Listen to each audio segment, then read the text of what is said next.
A very good morning to all of you. Today is the 23rd of June 2020 and we are doing this webinar on behalf of the DTRTA Lucknow. We welcome you all. We are doing chapter 6A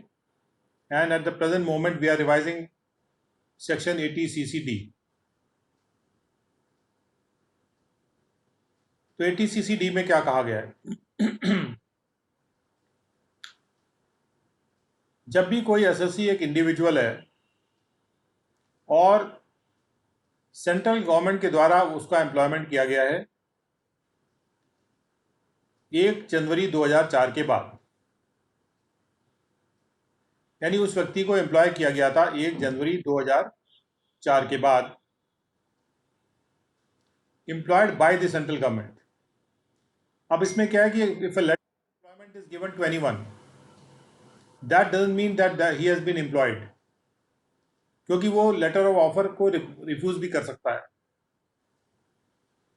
जिस दिन वो व्यक्ति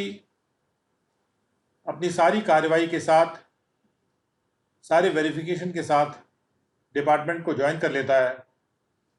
और उसके सारे verification complete हो जाते हैं, then only he will be said to have been employed by the central government.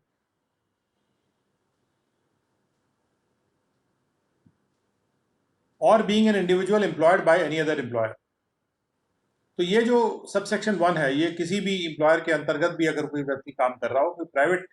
Employer भी हो, उसके लिए भी लागू है, या इनफैक्ट कोई भी और एसएससी हो, वो इंडिविजुअल होना चाहिए, उसके लिए भी ये सेक्शन लागू है। और यदि उसने being an individual has in the previous year paid or deposited any amount in his account under a pension scheme, pension scheme जिसको कि नोटिफाई किया गया था या जैसे नोटिफाई की जाती है, नोटिफाई की जाएगी सेंट्रल गवर्नमेंट के द्वारा, उस पेंशन स्कीम के अकाउंट में अपने उसने अगर कोई राशि डिपॉजिट की है या पे की है प्रीवियस ईयर के दौरान, in accordance with and subject to the provisions of this section be allowed a reduction in the computation of his total income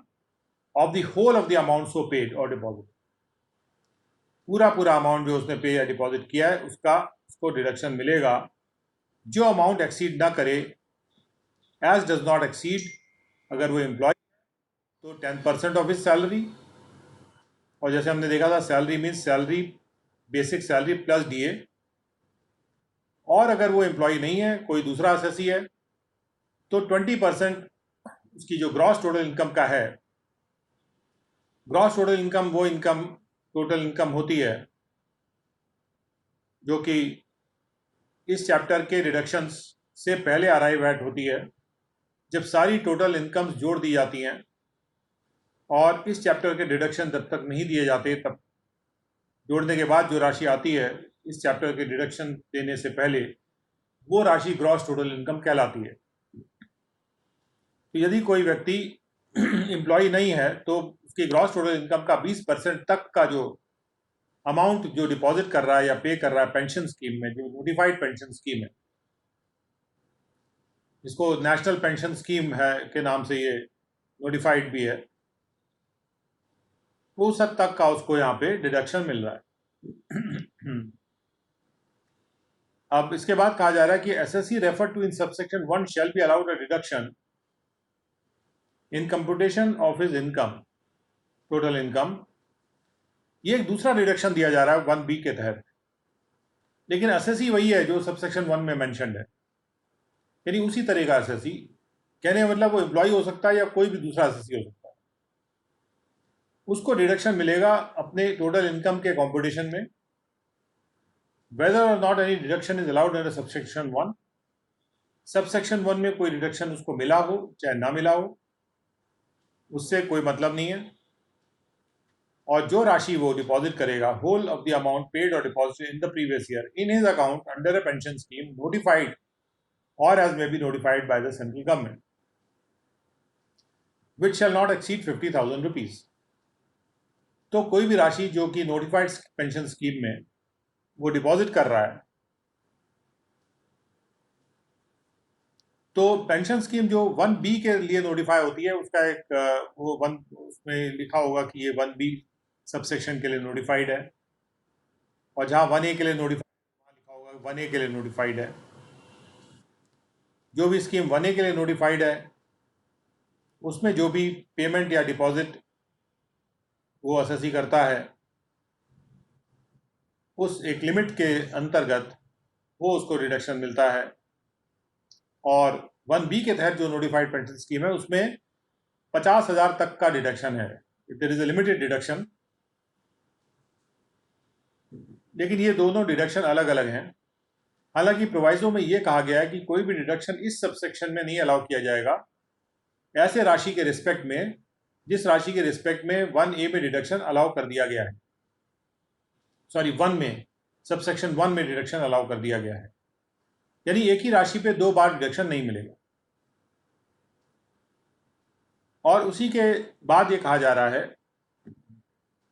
कि जो भी एसएससी सबसेक्शन 1 में रेफर्ड है, अगर सेंट्रल गवर्नमेंट या कोई भी एम्प्लॉयर है वो अपना कंट्रीब्यूशन कर देता है, एम्प्लॉयर का जो कंट्रीब्यूशन होता है वो कर देता है उसके अकाउंट में, उस अकाउंट में जो कि pension scheme, notified pension scheme में refer to in that subsection, यानी जो नोटिफाइड पेंशन स्कीम में है, तो एसएससी को एक डिडक्शन मिलेगा in the computation of his total income. तो आपने देखा होगा कि जो भी कंट्रीब्यूशन एम्प्लॉयर करता है एसएससी के अकाउंट में, वो सबसे पहले तो टोटल इनकम में जुड़ता है। ये हमने जो सैलरी के हेड ऑफ द इनकम वाले प्रोविजंस पढ़े थे वहां हमने देखा था। यहां पर उसी अमाउंट का बाद में डिडक्शन दिया जा रहा है, लेकिन सर्टेन लिमिट्स के अंतर्गत उसको डिडक्शन मिलेगा whole of the amount contributed by the central government. जितना भी अमाउंट सेंट्रल गवर्नमेंट कंट्रीब्यूट कर रही है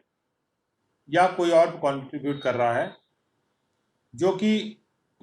सेंट्रल गवर्नमेंट के द्वारा कंट्रीब्यूटेड अमाउंट है, तो उस केस में 14% of his salary, salary means basic plus DA,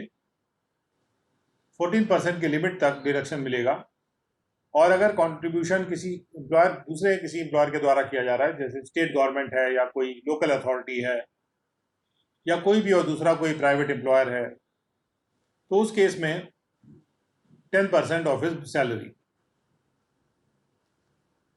Now, where any amount standing to the credit of the assessee in his account referred to in subsection 1 or 1B, in respect of which a deduction has been allowed under those subsections or subsection 2,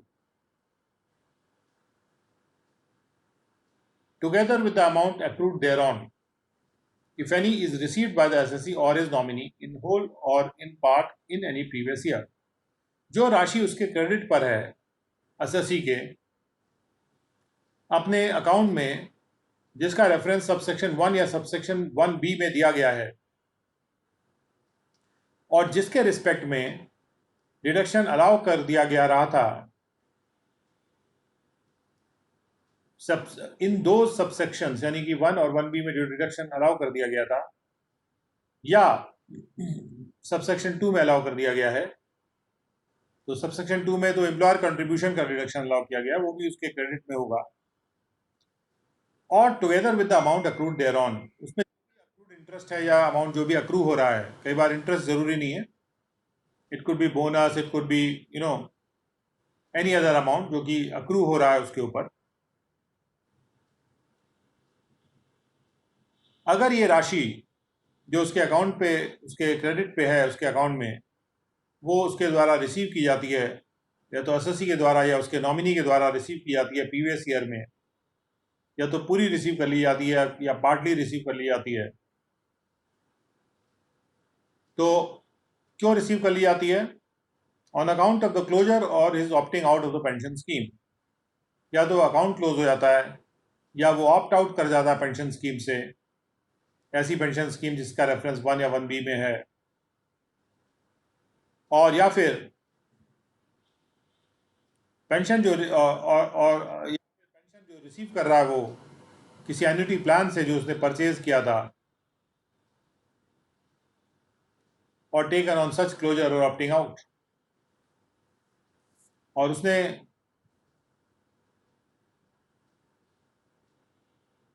और age pension receive, उसने receive किया है वो amount को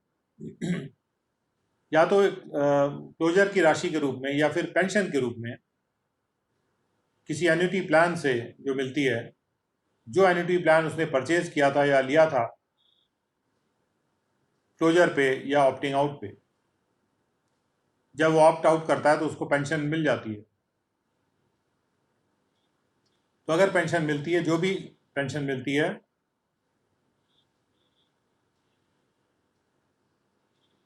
किसी भी या तो एन्युटी प्लान से जो उसने परचेज किया था और जिससे वो ऑप्ट आउट हो रहा है, या उसने लिया था परचेज और टेकन क्लोजर या ऑप्टिंग आउट पे, अगर वो कहता है मेरे पेंशन अकाउंट को बंद कर दीजिए, मैं कोई एन्युटी प्लान ले लूँगा, तो उसको पेंशन रिसीव हो जाती है और उसके लिए उसको एन्युटी प्लान मिल जाता है। लेकिन जो भी पेंशन पहले रिसीव होती है उसके पास, या फिर जो भी राशि उसको रिसीव होती है एक 3A के तहत, the whole of the amount refer to in clause A और B shall be deem to be the income, पूरी राशि जो उसको मिल रही है वो उसकी इनकम मान ली जाएगी, उस एसएससी की या उसके नॉमिनी की, जैसा भी केस हो। अगर नॉमिनी को मिल रहा है तो नॉमिनी की, एसएससी को मिल रहा है तो एसएससी की। इन the previous year in which such amount received, previous year में वो राशि मान ली जाएगी उसकी इनकम जिसमें वो अमाउंट वो रिसीव कर रहा है, and shall accordingly be charge to tax as income of that previous year, और फिर अकॉर्डिंगली उसके अनुसार वो उस प्रीवियस ईयर की इनकम के रूप में चार्ज टू टैक्स कर ली जाएगी, उस पर टैक्स चार्ज कर लिया जाएगा। यानी इन अकाउंट से जो भी विड्रॉल होता है या इसको निकल के आता है, या इसकी वजह से कि आपने कोई क्लोजर कर दिया अकाउंट का, या क्लोजर या ऑप्टिंग आउट पे आपने कोई एन्युटी प्लान लिया जिससे पेंशन जो रिसीव हुई एन्युटी प्लान से, वो पेंशन भी उसके इनकम में जुड़ेगी जब भी वो रिसीव की जाती है। और उसके अलावा जो भी इनकम अक्रूड या उसके जो अकाउंट पे क्रेडिट पे जो अमाउंट था, वो अगर उसको मिलता है और क्लोजर और opting out of the pension scheme, तो भी जो है वो अमाउंट भी टैक्स कर लिया जाएगा।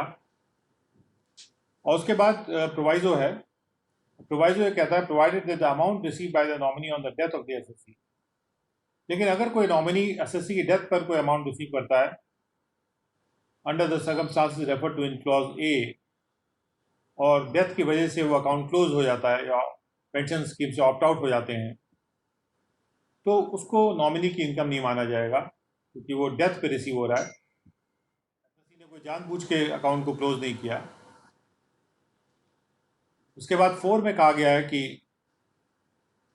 वेयर एनी अमाउंट पेड और deposited by the assessee has been allowed as deduction, कोई भी अमाउंट अगर 1 या 1B में डिडक्शन अलाउ कर दिया गया जिसपे, तो वहां पर 88 का रिबेट नहीं मिलेगा और 80C का डिडक्शन भी नहीं मिलेगा, क्योंकि कोई भी अमाउंट पे जो डिडक्शन है वो एक ही जगह पर मिल सकता है। दूसरा सेक्शन 88 अब फोर्स में नहीं है, उसके सेक्शन 88 की जगह पे 1 अप्रैल 2006 से सेक्शन 80C आ गया था। तो हम ये कहना चाह रहे हैं चाहे 88 हो पुराना या अभी नया 80C हो, अगर हमने 80CCD में डिडक्शन किसी अमाउंट पर दे दिया तो वो डिडक्शन फिर 80C के तहत नहीं मिलेगा, या पहले के केस में 88 के तहत नहीं मिलेगा। कारण ये है कि डिडक्शन जो है वो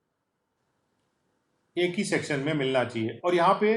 80CCD को प्राथमिकता दी जा रही है। यानी मान लीजिए कि डिडक्शन दोनों जगह क्लेम किया गया 80C और 80CCD में,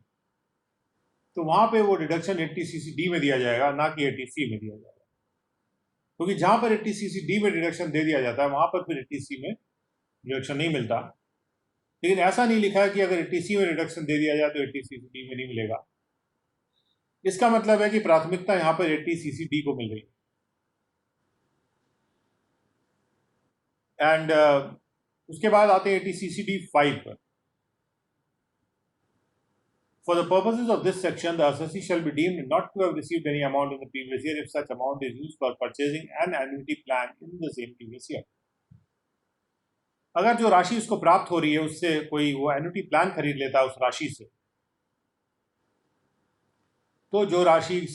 यूज करके उसने एन्युटी प्लान खरीद लिया, एन्युटी प्लान मीन्स एक ऐसा प्लान जिसमें एक एन्युटी मिलती है, हर साल आपको कुछ मिलेगा.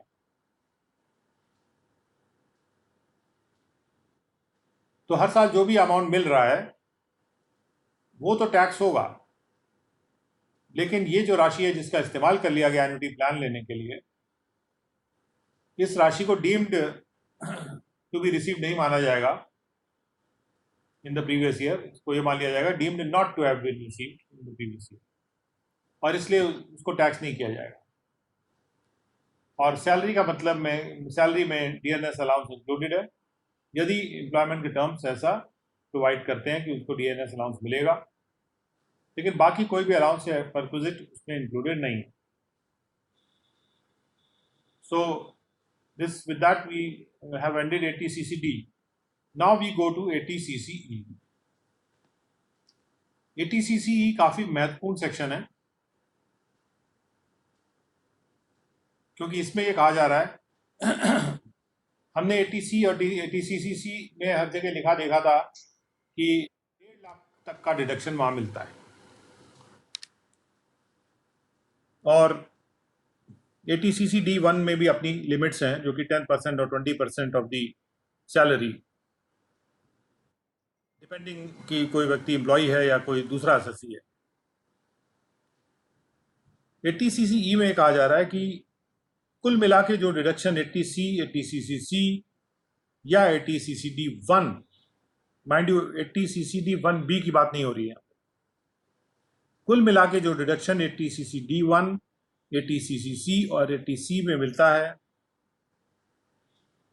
वो 1,50,000 से ज्यादा नहीं होगा. तो इससे निष्कर्ष निकलता है कि ATCCD 1B में जो डिडक्शन मिल रहा है या ATCCD 2 में जो डिडक्शन मिल रहा है वो 1,50,000 की लिमिट में कवर नहीं होगा. ATCCD 2 में जो एम्प्लॉयर का जो कंट्रीब्यूशन है उस पर जो डिडक्शन मिल रहा है, तो और 50,000 तक का डिडक्शन ATCCD 1B में मिल रहा है, वो भी इसके अलावा है. तो इसको के बाद अब हम चलते हैं ATCCF पर. Deduction in respect of subscription to long term infrastructure bonds.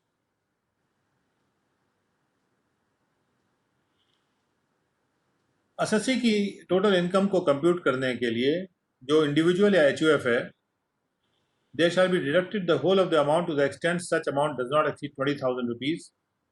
20,000 तक की राशि का डिडक्शन हो सकता है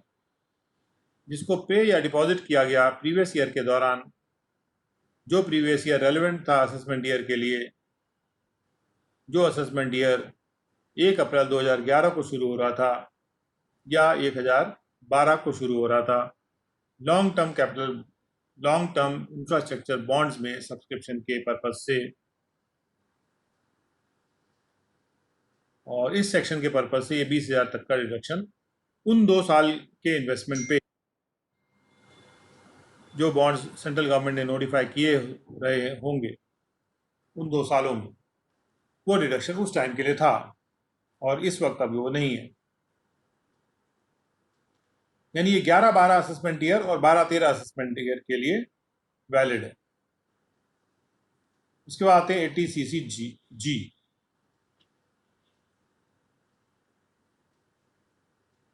ATCCG deduction in respect of investment made under an equity saving scheme. Equities में इन्वेस्टमेंट को एनकरेज करने के लिए ये प्रावधान था, और यहाँ पे आप देख सकते हैं इस प्रावधान के 5 सबसेक्शन में ये लिखा गया है कि no deduction under this section shall be allowed in respect of any assessment year commencing on और आफ्टर 1 अप्रैल 18, यानी 18-19 असेसमेंट ईयर से ये जो डिडक्शन है ये डिसकंटिन्यू कर दिया गया।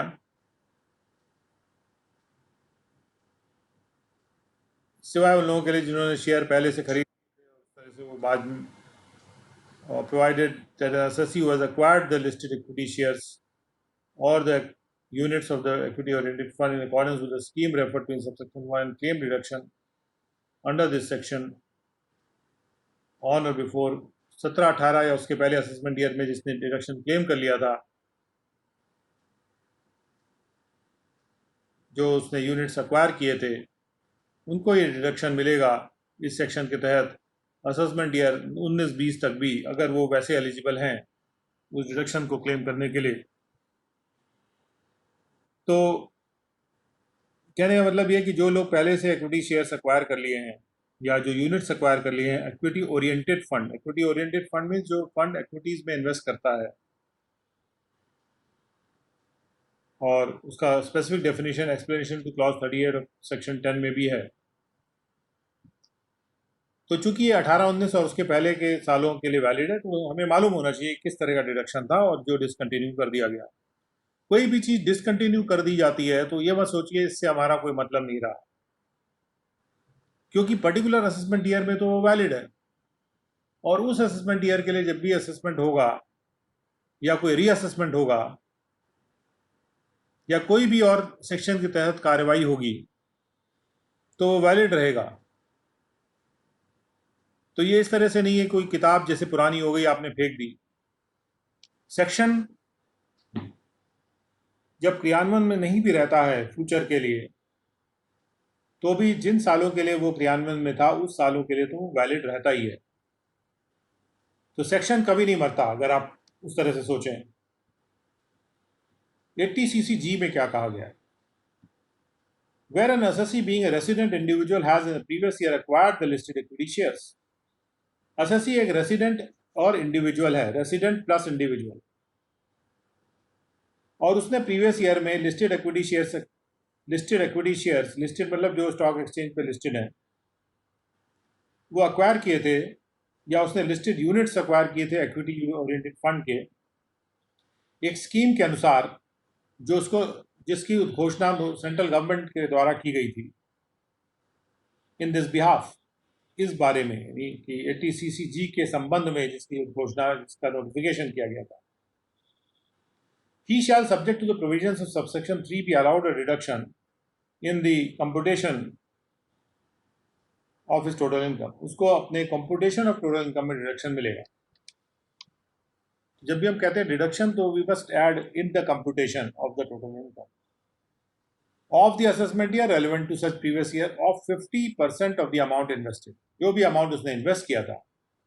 उसका 50% उसको यहाँ पर मिल रहा है, जो भी उसने शेयर यूनिट्स में इन्वेस्ट किया था। To the extent such deduction does not exceed 25,000 rupees. लेकिन ये डिडक्शन का जो मैक्सिमम लिमिट है वो 25,000 तक की है, और सब्जेक्ट टू सबसेक्शन 3 कहा गया, यानी वहां पर कुछ एक्सेप्शंस हैं। उन एक्सेप्शंस को अभी हम देखते हैं। The deduction under subsection 1 shall be allowed in accordance with and subject to the provisions of this section for 3 consecutive assessment years. सरकार ने घोषणा कर दी है कि ये जो डिडक्शन हम देंगे वो 3 कंसेक्यूटिव यानी एक के बाद एक आने वाले, ऑल्टरनेट का मतलब होता है एक एक छोड़ के आने वाले, लगातार 3 सालों तक देंगे, beginning with the assessment year relevant to the previous year in which the listed equity shares or listed units were first acquired. और जो डिडक्शन हम देंगे वो 3 सालों में देंगे। जो भी राशि थी उसका 50% और 3 उस असेसमेंट ईयर से शुरुआत करते हुए जिसके रेलेवेंट जो प्रीवियस ईयर था उसमें वो एक्वायर किए गए थे इक्विटी शेयर्स या लिस्टेड यूनिट्स। और एक्सेप्शन क्या है कि जो कि 80cc(g)(3) में एक्सेप्शन हैं इसमें कि reduction shall be subject to the following condition. शर्त लगा दी गई है The gross total income for the relevant assessment year shall not exceed 12 lakh rupees. Jin gross total income 12 lakh रुपए से ज्यादा है उनके लिए ये नहीं था, यानी छोटे निवेशकों को उत्प्रेरित करने के लिए, प्रोत्साहित करने के लिए ये प्रावधान था। जो 12 लाख रुपए से कम, 12 लाख रुपए या उससे कम की ग्रॉस टोटल इनकम वाले हैं, ग्रॉस टोटल इनकम की बात हो रही है। The assessee is a new retail investor, और दूसरी कंडीशन ये कि एसएससी एक नया रिटेल इन्वेस्टर है, जैसा कि स्पेसिफाई किया जा रहा है under the scheme refer to in subsection 1। वो स्कीम में ही बता दिया जाएगा न्यू रिटेल इन्वेस्टर कौन है। और the investment is made in such equity shares or listed units as may be specified under the scheme। और स्कीम में ही स्पेसिफाइड होगा कौन से शेयर्स में जब आप इन्वेस्ट करेंगे या कौन से यूनिट्स में इन्वेस्ट करेंगे तो आपको ये रिडक्शन मिलेगा। और जो इन्वेस्टमेंट है वो लॉक्ड इन रहेगा for a period of 3 years, मतलब आप निकाल नहीं सकते from the date of acquisition, उसके अख्तियार करने की तारीख से, in accordance with the scheme refer to in subsection 1। Subsection 1 में जो स्कीम रेफर की जा रही है उसके अनुसार ही उस स्कीम में भी होगा कि 3 साल तक वो फंड लॉक्ड रहेगा और उसको विड्रॉ नहीं किया जा सकता। और इसके अलावा भी प्रेस्क्राइब कंडीशन हो सकती हैं जो रूल्स के द्वारा प्रेस्क्राइब हो। And if the assessee in any previous year fails to comply with any condition specified in subsection 3, लेकिन assessee किसी भी previous year में जो subsection 3 में condition specify की गई हैं उनसे comply करने में fail कर जाता है, तो जो deduction शुरू में उसको allow किया गया था, the deduction originally allowed shall be deemed to be the income of the assessee। वो ये मान लिया जाएगा कि वो assessee की income हो गया ऐसे previous year के लिए जिस प्रीवियस ईयर में कंडीशंस कंप्लाई नहीं होती हैं, and shall be liable to tax, और ये राशि जो है it will become liable to tax for the assessment year relevant to such previous year. Liable word को ध्यानपूर्वक समझने की जरूरत है। जब ये कहा जाता है कि लायबल टू टैक्स हो गया, यानी कि लायबिलिटी अराइज हो गई, देनदारी अराइज हो गई। जहां भी एक्ट में लिख दिया कि लायबल हो गया, तो जो घटना घट गई उससे वो लायबल हो गया, इसका मतलब कि उसकी देनदारी आ गई है उसी तारीख से जिस तारीख में जो घटना घटी थी। अब उस देनदारी आने के बाद उसको टैक्स करने की प्रक्रिया क्या होगी, वो प्रक्रिया एक्ट में प्रिस्क्राइब हो सकती है, बट देनदारी तब से आ गई। Now, notwithstanding anything contained in the subsection 1 to 4, no deduction under this section shall be allowed in respect of any assessment year commencing on or after the first day of April। ये हमने देख ही लिया कि 2018-19 assessment year से ये प्रावधान जो है डिसकंटिन्यू कर दिया गया, लेकिन जिनको 3 साल तक मिलना था, तो अगर उन्होंने खरीद लिए थे शेयर 17 तक, तो वो 19-20 तक जो है उनके 3 साल होंगे तो उनको तो मिलेगा। जिन्होंने 17-18 तक खरीद लिए थे जो शेयर या यूनिट्स, तो चूंकि 3 साल का प्रॉमिस किया गया तो उन लोगों के 3 साल बरकरार रखते हुए बाकी ये स्कीम अब एप्लीकेबल नहीं है।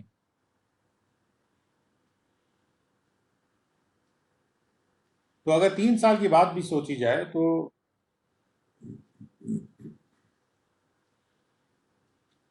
जो डिडक्शन यहां दिया जा रहा है ये 3 साल तक उसके बाद दिया जा रहा है, और डिडक्शन कितना दिया जा रहा है, 50% of the amount invested in the equity shares.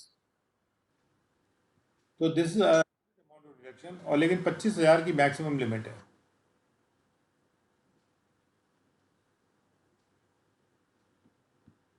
और ये कहा जा रहा है कि the deduction shall be allowed in accordance with and subject to the provisions of this section for 3 consecutive assessment years beginning with the assessment year relevant to the previous year in which the distinct units or shares were acquired।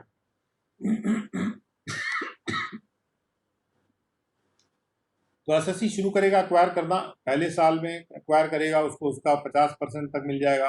अगले साल जो भी acquire करेगा उसका 50% तक मिल जाएगा, उसके बाद जो एक्वायर करेगा उसका 50% तक मिल जाएगा। यानी पहले ही कह दिया गया था कि हम 3 साल तक आप जो भी शेयर एक्वायर करेंगे उसका 50% तक डिडक्शन दे देंगे, और लेकिन मैक्सिमम अमाउंट जो है 25,000 तक होगा। ऐसा नहीं है कि एक बार उसने कोई राशि इन्वेस्ट कर दी तो उसका 50% अपने आप 3 साल तक मिलता रहेगा, ये नहीं कहा जा रहा। कहा यह जा रहा है कि जो जो इन्वेस्टमेंट वो करेगा उस राशि पे 3 साल तक ये 3 साल के स्कीम और 3 साल तक ये मिलेगा, और इसलिए अब ये स्कीम अब लागू नहीं है। तो स्टॉक मार्केट्स को थोड़ा चार्ज अप करने के लिए भी इस टाइप की स्कीम लाई जा सकती है, जहाँ पर स्मॉल इन्वेस्टर को एक बेनिफिट दिया जा रहा है कि आप इक्विटी शेयर्स में परचेज करिए, और इकोनॉमी को भी बूस्ट देने का एक तरह का तरीका हो सकता है। अब आते हैं 80D पर।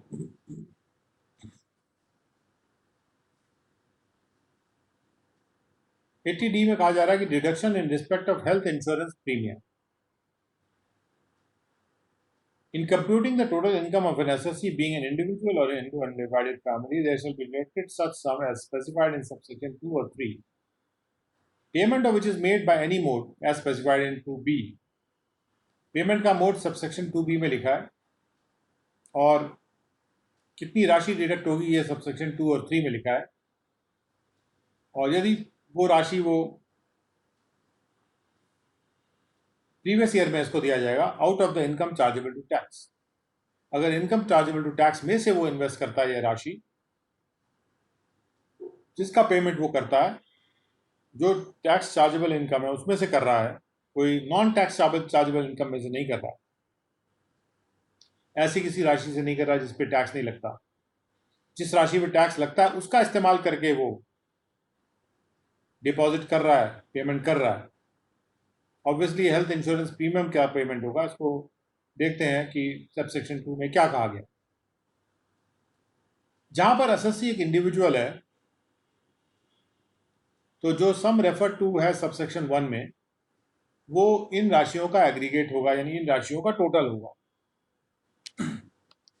नेमली सबसे पहली राशि है whole of the amount paid to effect or keep in force an insurance on the health of the assessee or his family। जो भी प्रीमियम देता है, वो जो भी अमाउंट पे करता है नया इंश्योरेंस पॉलिसी लेने के लिए या रिन्यूअल करने के लिए इंश्योरेंस पॉलिसी का, जो ली गई है assessee की हेल्थ पे या उसकी फैमिली की हेल्थ पे, या कोई भी कंट्रीब्यूशन जो वो CGHS स्कीम में कर रहा है, जो CGEIS स्कीम कहलाती है, central government employees insurance scheme. जो भी कंट्रीब्यूशन वो CGHS स्कीम में कर रहा है या किसी और स्कीम में कर रहा है जिसका नोटिफिकेशन सेंट्रल गवर्नमेंट के द्वारा किया गया है इस बारे में, इन दिस बिहाफ, और any payment made on account of preventive health checkup, या अगर वो प्रिवेंटिव हेल्थ चेकअप कराता है अपना और उसके लिए कोई भी पेमेंट करता है, या अपने फैमिली का प्रिवेंटिव हेल्थ चेकअप कराता है उसके लिए पेमेंट करता है, as does not exceed in the aggregate 25,000 rupees. ये कुल राशि जो है, जो प्रीमियम के लिए वो दे रहा है अपने लिए या फैमिली के लिए हेल्थ इंश्योरेंस कराने के लिए, या जो CGEIS स्कीम के तहत वो इन्वेस्ट कर रहा है, दे रहा है, कंट्रीब्यूट कर रहा है, या प्रिवेंटिव हेल्थ चेकअप कराता है, वो कुल मिला के 25,000 रुपये का डिडक्शन यहाँ पे अलाउड है। तो जो लोग भी प्रिवेंटिव हेल्थ चेकअप कराते हैं, और ये जरूरी नहीं है कि ये केवल गवर्नमेंट सर्वेंट्स के लिए नहीं है, एनीबडी जो प्रिवेंटिव हेल्थ चेकअप कराता है, तो सरकार चाहती है लोग प्रिवेंटिव हेल्थ चेकअप कराएं जिससे समय से वो अपनी हेल्थ को ठीक कर सकें। प्रिवेंटिव हेल्थ चेकअप यानी जो पहले से हेल्थ खराब होने को प्रिवेंट करने के लिए जो चेकअप करा के रखते हैं लोग। तो जो भी राशि उसमें आपका बिल आएगा उसका डिडक्शन यहाँ पे मिल रहा है, और कुल मिला के जो डिडक्शन है इस 2A में वो 25,000 रुपीज़ का है। उसके बाद यदि कोई व्यक्ति कोई इंश्योरेंस पॉलिसी लेता है या रिन्यू कराता है अपने पेरेंट्स की हेल्थ के लिए या एसएससी के पेरेंट्स की हेल्थ के लिए या कोई प्रिवेंटिव हेल्थ चेकअप कराने के लिए पेमेंट करता है अपने पेरेंट्स के लिए, जो कि 25,000 से ऊपर नहीं है, तो इसका भी डिडक्शन यहाँ पे अलाउड है। और 2C में कहा गया है कि the whole of the amount paid on account of medical expenditure incurred on the health of the assessee और any member of his family. Assessee कोई मेडिकल एक्सपेंडिचर करता है अपनी हेल्थ पे या अपने फैमिली के मेंबर की हेल्थ पे, जो कि 25,000 से, जो कि 50,000 से ऊपर का नहीं हो यानी 50,000 तक का जो एक्सपेंडिचर वो करता है वो एक डिडक्शन के रूप में यहाँ उसको मिल रहा है। और उसके बाद the whole of the amount paid on account of medical expenditure incurred on the health of any parent of the assessee. अगर एसएससी अपने पेरेंट्स के हेल्थ के संदर्भ में कोई अमाउंट पे करता है मेडिकल एक्सपेंडिचर पे, जो कि 50,000 से ऊपर नहीं है, तो वो राशि भी यहां पर अलाउड है। यानी गवर्नमेंट चाहती है कि लोग अपने पेरेंट्स के ऊपर मेडिकल एक्सपेंडिचर करें। अगर वो करते हैं तो उनके इनकम में से 50,000 तक का राशि डिडक्ट की जा सकती है। और इस तरह से अगर वो 30% के ब्रैकेट में है तो 30% of 50,000, that is around 16,000 something, 16,600 something they can save in taxes, जो अदरवाइज उनके टैक्स लग जाते। आशीर्वाद अलग मिलेगा। Provided that the amount referred to in clause C or clause D is paid in respect of a senior citizen and no amount has been paid to effect or keep in force an insurance on the health of such person, बशर्ते ये कि जब clause C या clause D में payment हो रहा है तो वो पे किया जाता है एक सीनियर सिटीजन के respect, provided the amount referred to in clause C और डी। सी में health of the assessee, medical expenditure है, and no amount has been paid to effect or keep in force an insurance on the health of such person। और insurance अगर नहीं कराया गया था, और इंश्योरेंस अगर कराया गया था तो इंश्योरेंस का वहां मिल जाएगा बेनिफिट डिडक्शन, और अगर इंश्योरेंस नहीं कराया गया तो ये डिडक्शन मिल जाएगा।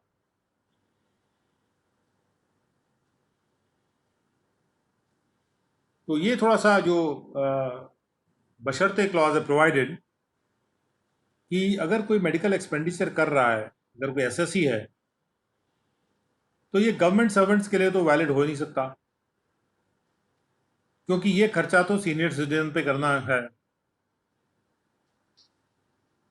और क्यों इस तरह से किया गया? क्योंकि जो भी मेडिकल एक्सपेंडिचर गवर्नमेंट सर्वेंट करता है उसका तो पेमेंट गवर्नमेंट ही कर देगी,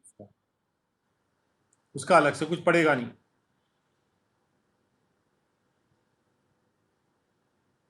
और बाई चांस अगर लेकिन उसको खुद भी कुछ करना पड़ता है तो उस पर कोई डिडक्शन का बेनिफिट उसको नहीं है। हाँ, मेंबर ऑफ द फैमिली अगर है तो कई बार ऐसा हो सकता है कि जो उसका स्पाउस हो वो 60 के ऊपर का हो, तो वहां पर एक 50,000 का डिडक्शन मिल सकता है।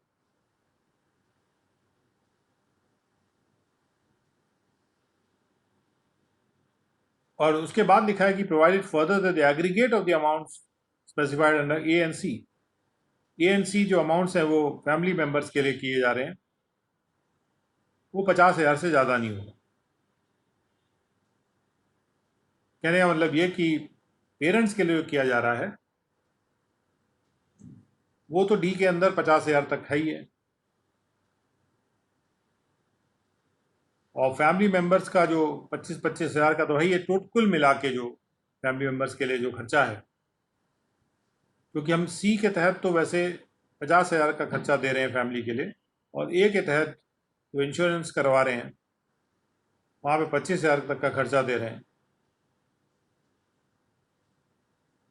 लेकिन कुल मिला के जो अगर हम इंश्योरेंस भी कराएं और खर्चा भी दें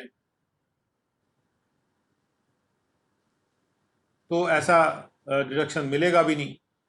क्योंकि सी और डी के लिए इंश्योरेंस नहीं होना चाहिए, तभी सी या डी मिल सकता है। तो इसलिए बस ये कहा जा सकता है यहाँ पर कि जो एग्रीगेट राशि है ए और सी के तहत, यानी जो अपने फैमिली मेंबर्स पे जो इंश्योरेंस का खर्चा किया जा रहा है या फिर मेडिकल एक्सपेंडिचर का खर्चा किया जा रहा है, क्योंकि दोनों में से एक ही अलाउड होगा, उसका टोटल 50,000 होना चाहिए, 50,000 से ज़्यादा नहीं होना चाहिए। हालांकि इंश्योरेंस वाला जो 25,000 से ज़्यादा नहीं होना चाहिए। उसके बाद फैमिली को डिफाइन किया गया। फैमिली का मतलब स्पाउस एंड चिल्ड्रन। तो डिपेंडेंट चिल्ड्रन की जहाँ तक बात आती है, तो जो भी बच्चे डिपेंडेंट हैं, असेसी के बच्चे होने चाहिए, चिल्ड्रन ऑफ द असेसी।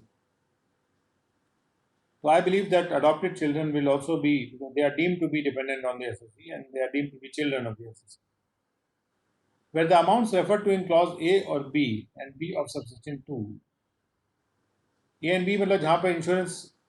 कराई जा रही है,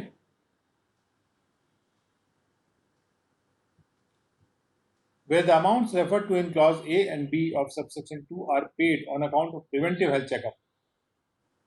और ये राशियाँ अगर प्रिवेंटिव हेल्थ चेकअप के लिए दी जा रही हैं, तो जैसा कि प्रावधान है प्रिवेंटिव हेल्थ चेकअप का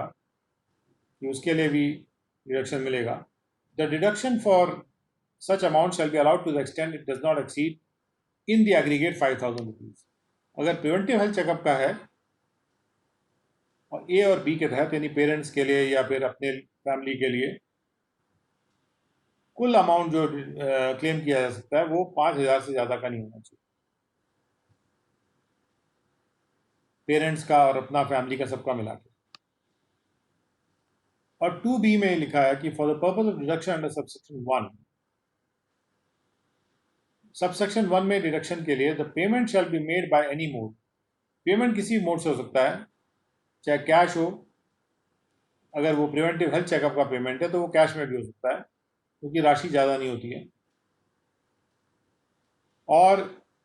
in any mode other than cash in all other case. बाकी जो प्रिवेंटिव हेल्थ चेकअप के अलावा जो केस है उसमें जो पेमेंट है वो कैश में नहीं होना चाहिए। साथ साथ गवर्नमेंट ये भी इंश्योर करना कोशिश करेगी कि कैश ट्रांजैक्शन ना हो, क्योंकि black money stage in form of cash, और बड़े बड़े मेडिकल एक्सपेंडिचर आदमी जो है उसका ब्लैक मनी से कर दे और डिडक्शन क्लेम कर ले, उस मिसचिफ को अवॉइड करने के लिए किया गया है। उसके बाद सबसेक्शन 3 है, जहां पर असेसी एक हिंदू अनडिवाइडेड फैमिली है, उसके लिए the sum referred to in subsection 1 shall be the aggregate of the following, यानी कि जो भी डिडक्शन है उनका टोटल पे लिमिट लगाई गई है एचयूएफ के लिए। एक तो पहली लिमिट ये है कि होल ऑफ द अमाउंट जो पे किया जा रहा है टू इफेक्ट और keep in force and insurance on the health of any member of the HUF, किसी भी एचयूएफ के मेंबर के लिए जो पॉलिसी ली जा रही है, उसका जो प्रीमियम है रिन्यूअल का या नई पॉलिसी का, वो 25,000 से ज़्यादा नहीं होना चाहिए कुल मिला के। किसी भी हेल्थ एचयूएफ के मेंबर के लिए हो सकता है ये।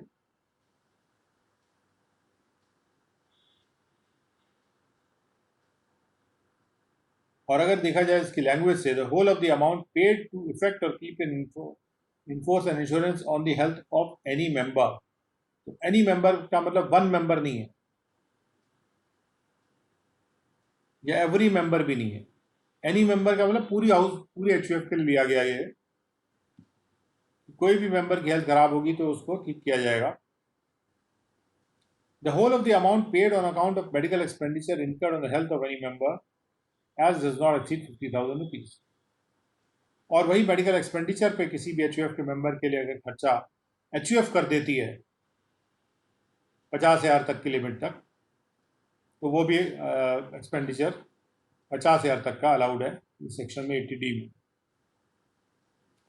Now, provided that the amount referred to in clause B is paid in respect of a senior citizen,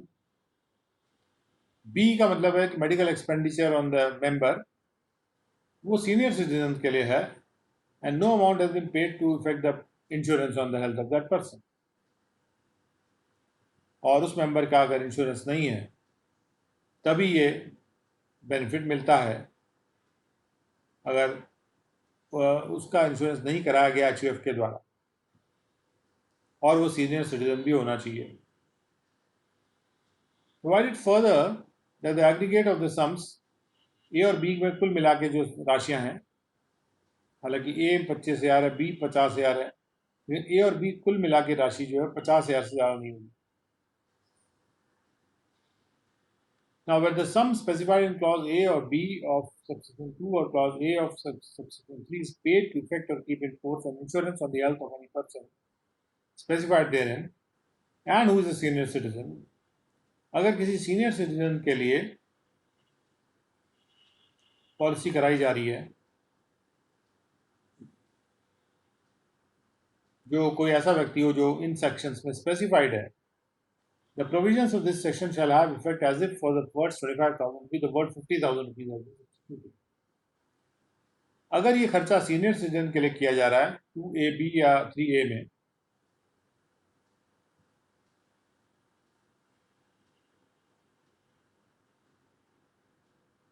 आप देख सकते हैं यहाँ पे 2AB, या फिर जो 3A में जो भी खर्चा हिंदू अनडिवाइडेड फैमिली के लिए किया जा रहा है, तो जो फैमिली मेंबर्स के लिए किया जा रहा है, अगर वो सीनियर सिटीजन है तो उस केस में वो राशि बढ़ा के 50,000 मानी जाएगी, 25,000 की जो लिमिट है।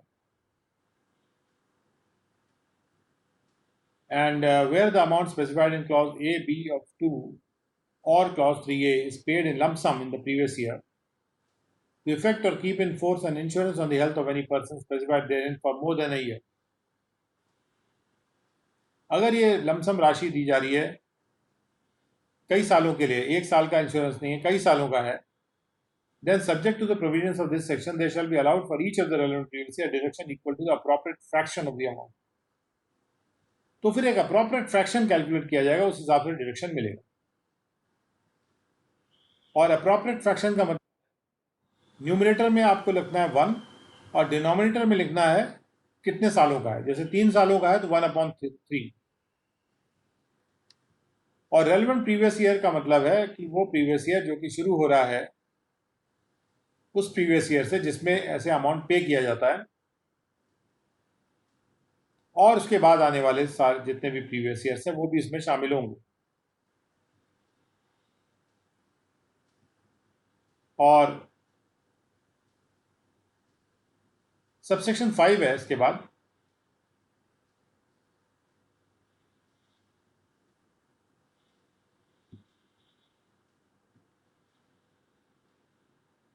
सबसेक्शन 5 में कहा जा रहा है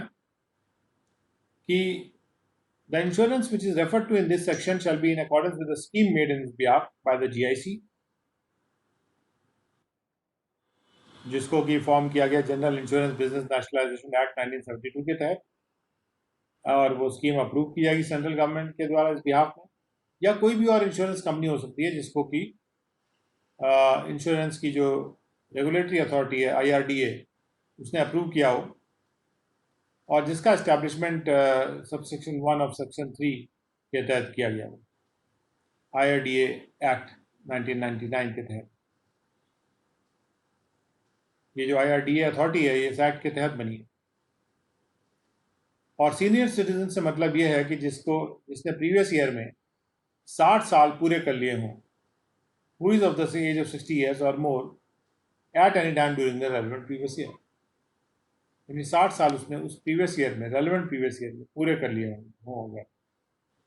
तो 80D बहुत ही बेनिफिशियल सेक्शन है जो कि प्रोवाइड करता है कि यदि कोई इंश्योरेंस कराई जाती है फैमिली मेम्बर के लिए, पेरेंट्स के लिए, असेसी के लिए, तो वो उसका जो प्रीमियम है या जो मेडिकल एक्सपेंडिचर है या जो प्रिवेंटिव हेल्थ चेकअप का एक्सपेंडिचर है up to 5,000 up to the limits वो क्लेम कर सकता है as deduction while computing the total income of the assessee. And this deduction will be made from the gross total income of the assessee. तो ये था 80DD. Now let's go to 80. ये था 80D. Now let's go to 80DD. 80DD में deduction दिया जा रहा है मेडिकल ट्रीटमेंट के लिए या मेंटेनेंस के लिए एक डिपेंडेंट की जो व्यक्ति डिसेबल्ड है या पर्सन विद डिसेबिलिटी है. Now, DD says that where an SSC being an individual or HUF who is a resident in India, India में रेजिडेंट के लिए है, during the previous year incurred any expenditure for the medical treatment, जिसमें nursing भी शामिल है, training या rehabilitation मतलब फिर से उसको ठीक से वो रह सके इस कंडीशन में ले आना, एक डिपेंडेंट की जो कि एक पर्सन डिसेबिलिटी का है, यानी वो पर्सन डिपेंडेंट होना चाहिए ऑन द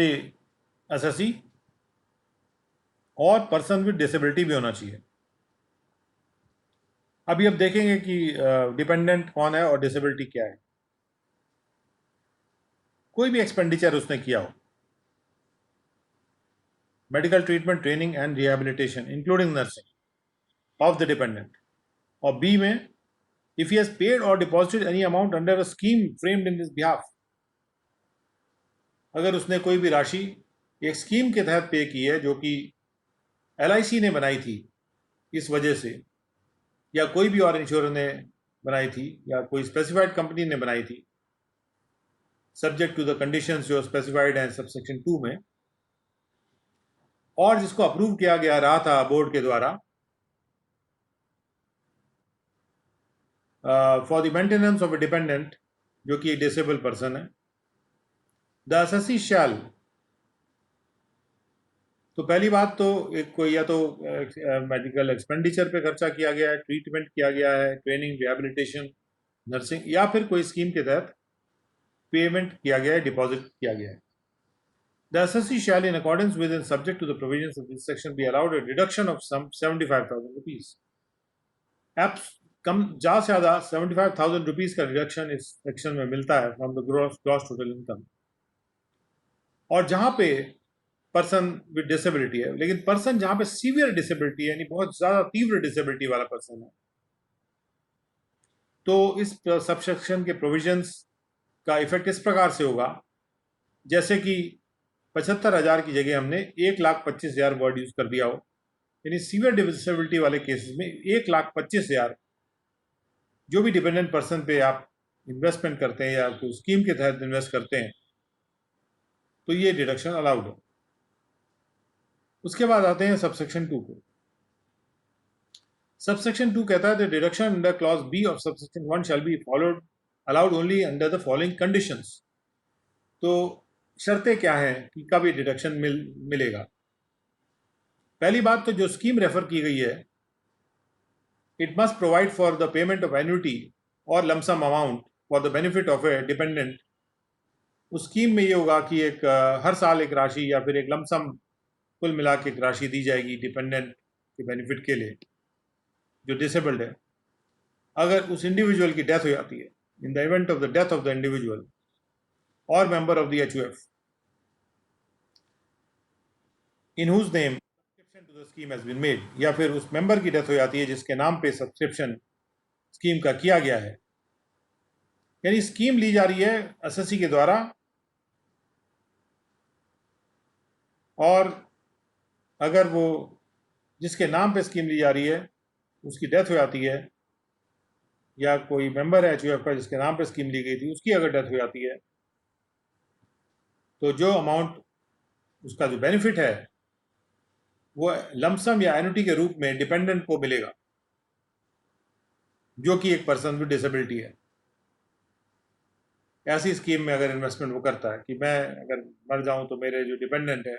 उसको हर साल पैसा मिलता रहे या एक लमसम अमाउंट मिल जाए. और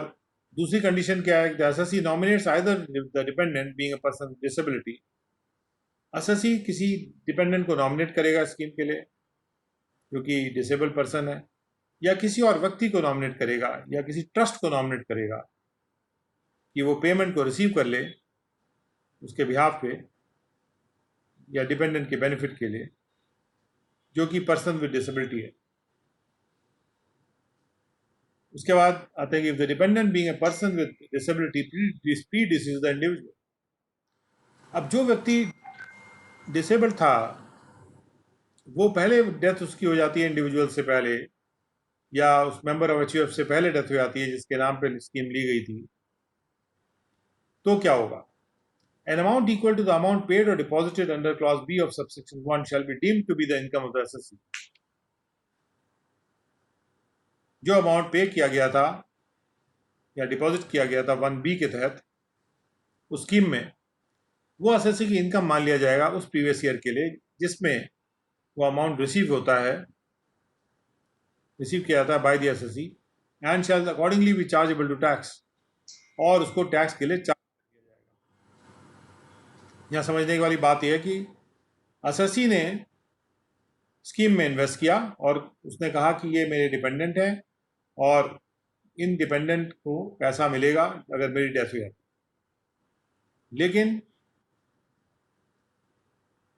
उनके डेथ से पहले ही उस पर्सन की डेथ हो जाती है,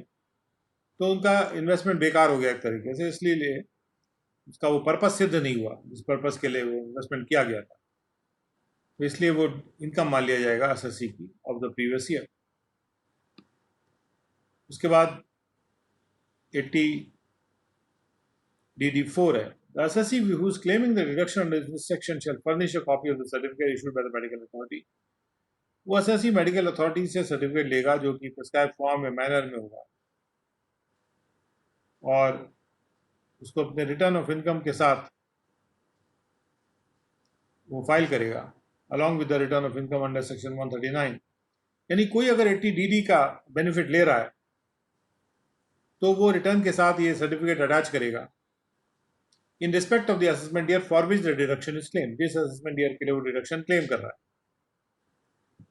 provided that where the condition of disability requires reassessment of its extent, जहां पर डिसेबिलिटी की हालत यह है कि उस हालत का फिर से जायजा लिया जाना चाहिए, रीअसेसमेंट यानी कि उस हालत का फिर से जायजा लिया जाना चाहिए किस हद तक वो हालत बढ़ी है या खराब हुई है या इम्प्रूव हुई है, after period stipulated in the aforesaid certificate, उसमें जो पीरियड लिखा है स्टिपुलेट किया गया यानी कि ईयर मार्क किया गया, फिक्स किया गया है कि इतने समय के बाद फिर से जायजा लिया जाएगा। तो जहां पर ऐसी कंडीशन है डिसेबिलिटी की जो जिसको कि रीअसेस करने की जरूरत है, तो no deduction under this section shall be allowed for any assessment year related to any previous year beginning after the expiry of the previous year during which the aforesaid certificate of disability has expired. जो disability का जो certificate था वो जिस previous year में expire हो जाता है, उसके बाद जो भी प्रीवियस आता है ईयर आता है उसमें वो डिडक्शन नहीं मिलेगा unless a new certificate is obtained, जब तक ये नया सर्टिफिकेट नहीं ऑब्टेन कर लिया जाता from the medical authority in the form and manner as may be prescribe, उस फॉर्म में जो कि प्रिस्क्राइब फॉर्म है, and copy thereof is furnished, और जब तक ऐसा नहीं होता कि उसकी कॉपी एक फर्निश की जाए along with the return of income. तो इस सर्टिफिकेट को रिटर्न ऑफ इनकम के साथ फर्निश करना जरूरी है। And for the purpose of this section administrator का मीनिंग डिफाइन किया गया, डिपेंडेंट को डिफाइन किया गया which is very important. Dependent का मतलब है कि अगर इंडिविजुअल है तो उसके spouse, children, parents, brothers and sisters of the individual, तो यहाँ पे ब्रदर सिस्टर बीच में शामिल है डिपेंडेंट केस में, और एचयूएफ है तो जितने मेंबर्स हो सकते हैं उसके, एंड डिपेंडेंट होली और मेनली, और ऐसे व्यक्ति जो डिपेंडेंट भी होने चाहिए, केवल ब्रदर सिस्टर या पेरेंट्स होना जरूरी नहीं है, हु आर डिपेंडेंट होली और मेनली भी डिपेंडेंट हो सकते हैं ऑन सच इंडिविजुअल और the Hindu undivided family for his support and maintenance, अपनी मेंटेनेंस के लिए या सपोर्ट के लिए वो डिपेंडेंट हैं या मेनली डिपेंडेंट हैं on the individual, on the assessee, and who has not claimed any deduction under section 80U in computing his total income for the assessment year relating to the previous year। और जहां पे assessee ने section 80U में कोई deduction नहीं claim किया है, यानी कि ये कहा जा रहा है यहाँ पे कि अगर सेक्शन 80U में assessee ने कोई डिडक्शन क्लेम किया है तो वहाँ पे कोई व्यक्ति यहाँ पर 80DD में डिडक्शन अप्लाई नहीं करेगा। तो इस पर्पस के लिए 80U को देखना जरूरी है। तो 80U को एक बार देख लेते हैं। 80U में जो पर्सन खुद एक डिसेबल पर्सन है वो डिडक्शन क्लेम करता है। तो यहाँ पे एक शायद ये लॉजिक दी जा रही है कि जो पर्सन खुद अगर डिसेबल्ड है तो उस पर दूसरे लोग डिपेंडेंट कैसे हो सकते हैं।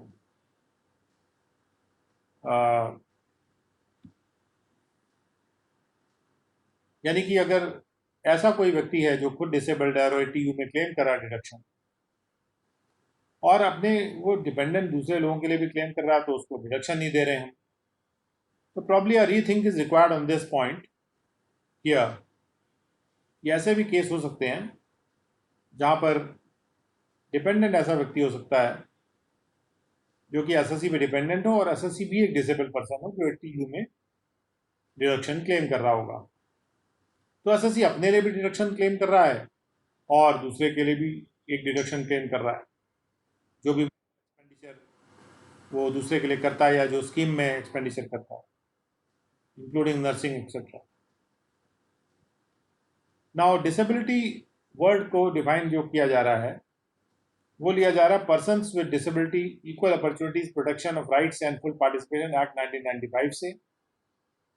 और डिसेबिलिटी में ऑटिज्म भी शामिल है, सेरिब्रल पॉल्सी शामिल है एंड मल्टीपल डिसेबिलिटी शामिल है। और इन तीनों शब्दों का रेफरेंस आया है जो national trust for welfare of persons with autism, cerebral palsy and mental retardation and multiple disabilities act है। ये अधिनियम है 1999 का। इसके सेक्शन 2 में सब सेक्शन ACH में ऑटिज्म, सेरिब्रल पॉल्सी और मल्टीपल डिसेबिलिटी को डिफाइन किया गया रहा है, वहां से उस डेफिनेशन को इंपोर्ट किया जा रहा है। लाइफ इंश्योरेंस कॉर्पोरेशन की डेफिनेशन सेक्शन 88 के 83 में मेंशन्ड है, उसको यहाँ पे इंपोर्ट किया जा रहा है। मेडिकल अथॉरिटी का मतलब क्या है कि जो मेडिकल अथॉरिटी सर्टिफिकेट देती है, उसका मतलब क्या है। मेडिकल अथॉरिटी वो मेडिकल अथॉरिटी है जिसका रेफरेंस सेक्शन 2P में आया है इस अधिनियम में, person with disability equal opportunities protection of rights and full participation act 1995, या ऐसी कोई दूसरी मेडिकल अथॉरिटी जिसको बाय नोटिफिकेशन स्पेसिफाई किया गया सेंट्रल गवर्नमेंट के द्वारा कि वो ऑटिज्म, सेरिब्रल पॉल्सी और मल्टीपल डिसेबिलिटीज को सर्टिफाई करेगी, या पर्सन विद डिसेबिलिटी को सर्टिफाई करेगी या सीवियर डिसेबिलिटी को सर्टिफाई करेगी, जिसको नोटिफाई किया गया है। और ये पांचों शब्द जो हैं, including multiple disabilities and person with disability, ये उसी एक्ट में जो national trust for welfare of person with autism, cerebral palsy, mental retardation and multiple disabilities act 1999 इसमें दिए हुए हैं, डिफाइंड है। पर्सन विद डिसेबिलिटी, जैसे हमने कहा था कि person with disabilities equal opportunities protection of rights and equal participation act 1992 में डिफाइंड है सेक्शन 2T में। और ये जो दूसरा एक्ट है national trust for welfare of persons with autism, cerebral palsy, mental retardation, multiple disabilities act 1999,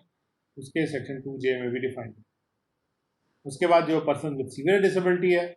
उसका मतलब होता है वो पर्सन जिसकी में कि 80% या उससे ज़्यादा की डिसेबिलिटी होती है, उसको हम सीवियर डिसेबिलिटी मानते हैं, जिसका रेफरेंस 56(4) में किया गया है इस अधिनियम के। और पर्सन विद सीवियर डिसेबिलिटी जिसको कि नेशनल ट्रस्ट वाले एक्ट में रेफर किया गया, वो भी एक पर्सन विद सीवियर डिसेबिलिटी है। और स्पेसिफाइड कंपनी जो है वो कंपनी है जो कि unit trust of India act के तहत स्पेसिफाइड है। इस प्रकार से 80DD के तहत डिडक्शन मिलता है अपने जो डिपेंडेंट व्यक्ति हैं उनके लिए खर्चा करने के लिए। और उसके बाद आ रहे हैं 80DDB। 80DDB में where an assessee who is a resident in India during the previous year actually paid any amount of the medical expenditure treatment of such disease or ailment as may be specified in the rules. Specified diseases के लिए 80DDB section बनाया गया। चाहे वो अपने लिए करे चाहे डिपेंडेंट के लिए करे, या वो किसी भी अपने मेंबर या फैमिली मेंबर के लिए करे। स्पेसिफाइड डिजीज के लिए जो भी 80D या 80DD में रिक्वायरमेंट्स थी उसको स्पेसिफाइड डिजीज के रिस्पेक्ट में 80DD-B में लाया गया, पर एक अलग से डिडक्शन यहां दिया जा रहा है। The assessee shall be allowed a deduction of the amount actually paid or a sum of 40,000 rupees. यहाँ 40,000 तक का डिडक्शन है, whichever is less in respect of the previous year in which such amount was actually paid.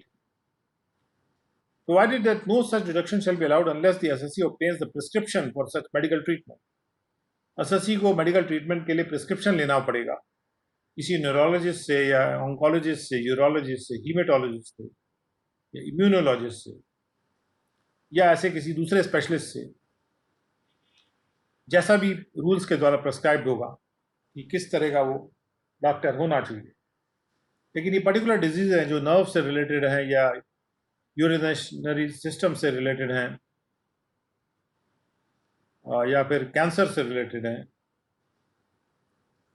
और immunity से related है। Provided further, the deduction under this section shall be reduced by the amount received, if any, under an insurance from an insurer. इस section में जो deduction दिया जा रहा है वो माइनस कम कर दिया जाएगा अगर इंश्योरेंस कंपनी से कोई इंश्योरेंस अमाउंट मिल जाता है या कोई राशि अगर एम्प्लॉयर रीइंबर्स कर देते हैं तो उसका भी डिडक्शन यहाँ मिल जाएगा for the medical treatment of the person referred to in clause AB। Clause AB में जो भी पर्सन है उनके मेडिकल ट्रीटमेंट के लिए जो भी राशि का पेमेंट किया जा रहा है एसएससी के द्वारा, तो अगर एम्प्लॉयर दे रहा है या फिर अगर इंश्योरेंस कंपनी को पैसा दे रही है तो फिर डिडक्शन नहीं मिलेगा इस सेक्शन में। उसके बाद provided also that where the amount actually paid is in respect of the assessee और इज डिपेंडेंट और any member of the family of the assessee and who is a senior citizen. जहां पर actual amount पे किया जा रहा है वो किसी सीनियर सिटीजन के लिए है और डिपेंडेंट या फैमिली मेंबर के लिए है, तो 40,000 की जगह ये राशि 1 लाख हो जाएगी। यानी किसी सीनियर सिटीजन के लिए इस अकाउंट पे जो एक्सपेंडिचर किया जाएगा तो 1 लाख तक का उसमें डिडक्शन अवेलेबल है। And for the purpose of this section, dependent in the case of an individual, the spouse, children, parents, brothers and sisters of the individual or any of them. Dependent word को define किया गया जिस तरह से इसके पहले TDD में define किया गया था। जो डिपेंडेंट है होली और मेनली ऑन सच इंडिविजुअल और Hindu undivided family for his support and maintenance. ठीक उसी प्रकार से डेफिनेशन की जा रही है जैसे कि TDD में की, और सीनियर सिटीजन को भी उसी प्रकार से डिफाइन किया गया जिसकी एज 60 ईयर्स या ज़्यादा हो जाए प्रीवियस ईयर के दौरान। तो ये है 80DD-B। Now we go to 80E। 80E section में the deduction in respect of interest on loan taken for higher education. Assessee की टोटल इनकम को कंप्यूट करने के समय जो एसएससी एक इंडिविजुअल है एक राशि डिडक्ट की जाएगी इन प्रोविजंस के अनुसार। जो भी अमाउंट उसने पे किया है प्रीवियस ईयर के दौरान अपनी ऐसी इनकम में से जो चार्जेबल टू टैक्स थी, इंटरेस्ट के रूप में उस लोन पे जो लिया गया था उसके द्वारा किसी भी फाइनेंशियल इंस्टीट्यूशन से या किसी अप्रूव्ड चैरिटेबल इंस्टीट्यूशन से हायर एजुकेशन को परस्यू करने के लिए या अपने रिलेटिव के हायर एजुकेशन के लिए, और जो डिडक्शन स्पेसिफाई किया जा रहा है यहाँ पे इसमें कोई देयर इज नो लिमिट, ये खास बात है। तो नो लिमिट डिडक्शन यहाँ पे है, it's a very good thing. The deduction which is specified in subsection 1 shall be allowed in computing the total income in respect of the initial assessment year and 7 assessment years immediately succeeding the initial assessment year। ये deduction जो है 7 साल तक चलता रहेगा और until the interest is paid by the assessee in full whichever is earlier। और अगर एसएससी इंटरेस्ट 7 साल के बाद पे करता है तब तो नहीं मिलेगा उसको, लेकिन 7 साल initial assessment year and 7 total 8 years तक ये डिडक्शन मिलेगा जो भी इंटरेस्ट वो दे रहा है। और अगर उसके पहले ही वो लोन को चुकता कर देता है तो फिर जो भी इंटरेस्ट उसने दे दिया होगा वो उसको मिल जाएगा डिडक्शन के रूप में, और उस साल के बाद नहीं मिलेगा जब वो लोन चुकता कर दिया गया। उसके बाद for the purposes of this section approved charitable institution जो वर्ड यूज किया जा रहा है, उसका मतलब है वो इंस्टीट्यूशन जो कि चैरिटेबल पर्पस के लिए सेटअप किया गया है और जिसका अप्रूवल 1023C में किया जा चुका है या 80G2A के तहत वो अप्रूव्ड है या रेफर्ड है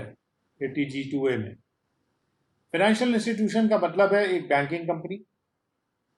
जो कि बैंकिंग रेगुलेशन एक्ट के तहत खड़ी की गई है, या कोई भी फाइनेंशियल इंस्टीट्यूशन जिसको कि सेंट्रल गवर्नमेंट नोटिफाई कर सकता है जहां से लोन लिया गया है। हायर एजुकेशन को भी डिफाइन किया गया है। हायर एजुकेशन का मतलब है कोई भी कोर्स ऑफ स्टडी जो परस्यू किया जाता है सीनियर सेकेंडरी एग्जाम पास करने के बाद या उसके बराबर के एग्जाम पास करने के बाद किसी भी स्कूल, बोर्ड या यूनिवर्सिटी से जिसको केंद्र सरकार या स्टेट गवर्नमेंट ने रिकॉग्नाइज किया गया रहा है या किसी लोकल अथॉरिटी ने रिकॉग्नाइज किया है या कोई भी दूसरी अथॉरिटी ने रिकॉग्नाइज किया जो कि सेंट्रल गवर्नमेंट या स्टेट गवर्नमेंट के द्वारा ऑथराइज्ड है या किसी और लोकल अथॉरिटी के द्वारा ऑथराइज्ड है रिकॉग्नाइज करने के लिए, यानी अनरिकॉग्नाइज्ड हायर एजुकेशन इंस्टीट्यूशन में पढ़ने के लिए नहीं है ये। और इनिशियल असेसमेंट ईयर का मतलब है वो असेसमेंट ईयर जो उस प्रीवियस ईयर के रेलिवेंट होगा जिसमें एसएससी ने इंटरेस्ट देना शुरू कर दिया था लोन पर।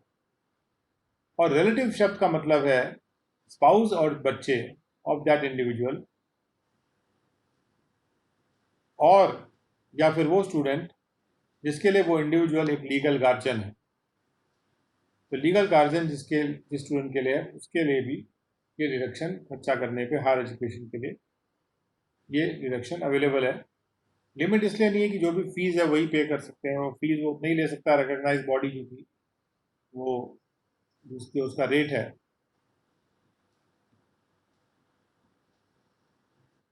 So that is what ATE is all about, and so with that we come to the end of this today's lecture, and we'll start from ATE next time in the next lecture that we will start. And so we come to the end of today's lecture.